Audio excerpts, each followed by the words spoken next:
when we were texting about you coming on the show, you were like, you told me that your perspective is different because you are an older, air quotes, older streamer. You're not old, but nonetheless, you are compared to your peers. You certainly are. Why do you think that's maybe given you, or I guess, do you think that's given you anyewhat of an advantage that you came into this profession and with the goal of being successful at it with all of that life experience before? It's not like you sought out to be a streamer from day one in your life. Yeah, totally. I think, and I've talked about this to a lot of people, the difference between, and this is not the fault of the streamers who achieve like massive success before college or a professional job or a family life at home. It's really hard to know how to solve certain problems when you haven't experienced them in your life. And as you know, say what you will about capitalism, it's a really good system for like sanding off the edges of things that you don't understand and at least teaching you how to make money.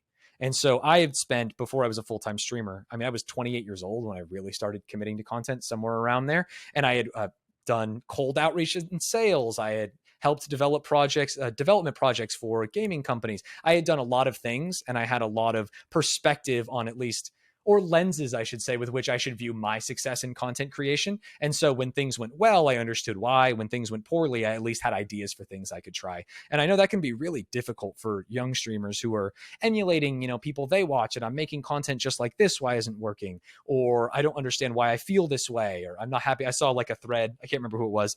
I think it was Zekin in Valorant, who was like, damn, I reached like the top of Valorant. I'm like getting offers from these tier 1 teams and I don't feel fulfilled.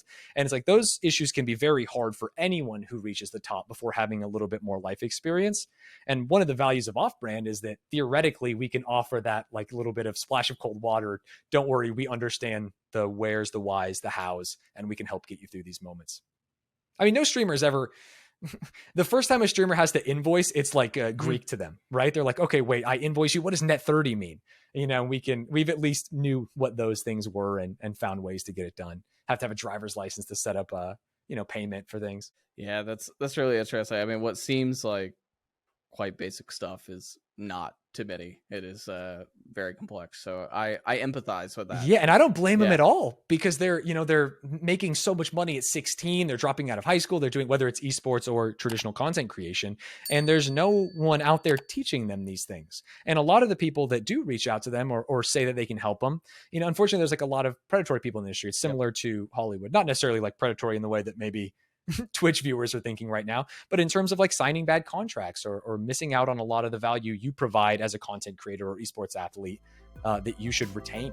Thanks for watching Visionaries on YouTube. For more content, please subscribe to the Overcome channel.